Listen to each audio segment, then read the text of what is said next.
Let's be honest. When you hear Playboy, you probably think of your uncle's dusty magazine collection from the 80s. But in the corridors of Wall Street, we're seeing a different ghost. After years of bleeding cash, this legacy giant is attempting the ultimate magic trick, turning a debt-heavy media house into a lean, mean IP licensing machine.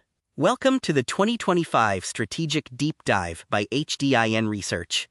We're stripping away the glamour to see if there's actual muscle under the suit. First, the good news. Playboy is like the Coca-Cola of lifestyle. 95% of people on the planet know that rabbit head logo.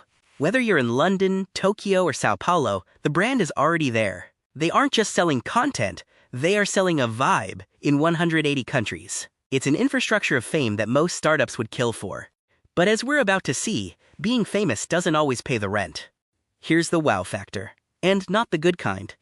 In 2024, the company found a hole in their pocket the size of a crater, a $79.4 million net loss. To put that in perspective, that's enough money to buy every single person in a mid-sized stadium a brand new MacBook Pro and then set them all on fire. They were spending more on making stuff than they were selling stuff. It was a classic case of a heavy engine trying to fly a paper plane.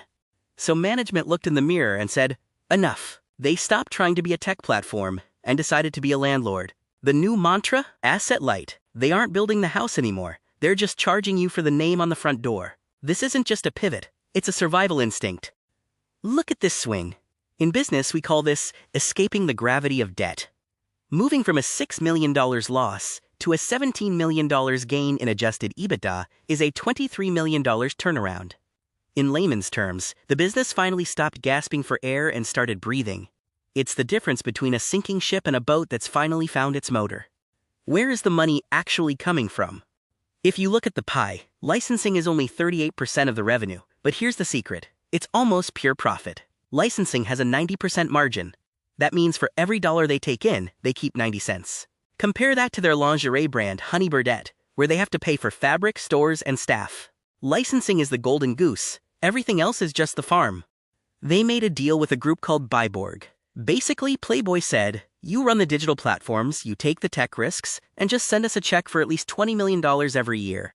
It's like having a tenant who guarantees the rent for 15 years, even if the building is empty. It secures the floor, so the company can focus on the ceiling. Now let's talk about Honey Birdette, their luxury lingerie arm. They realized that stores in the US make twice as much money as the ones in Australia. So they did the consultant special. They closed the losers in Australia to double down on the winners in America. It's about being slim, where it hurts, and heavy, where it pays. 67% of their money comes from outside the US. Think about that. Playboy is more global citizen than American icon now. If the US economy catches a cold, the brand has enough warm blankets in Asia and Europe to keep going. This is the big one. They sold half of their China business for $45 million. It's like selling the spare bedroom in your mansion to pay off your credit cards. It gives them immediate emergency rations, cash, to pay down debt, while still keeping a seat at the table in the world's biggest fashion market.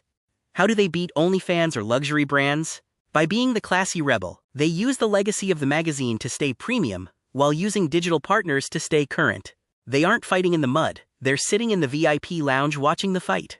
Here is the scary page. The grain in the granary. They have $156 million in debt, due in 2028. That is the ticking clock. If the China deal and the licensing don't generate enough cash by then, the rabbit might run out of luck.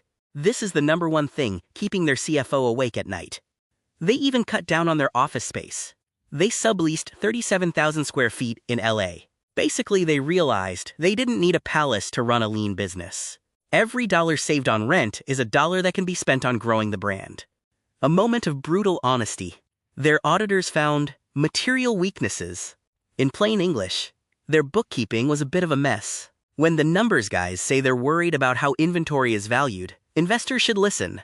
It's a reminder that even a sexy brand needs boring, rock-solid accounting to survive. So what's the 2026 plan? 1. Sell more logos. 2. Use the magazine to drive traffic. 3. Open fancy hotels and lounges.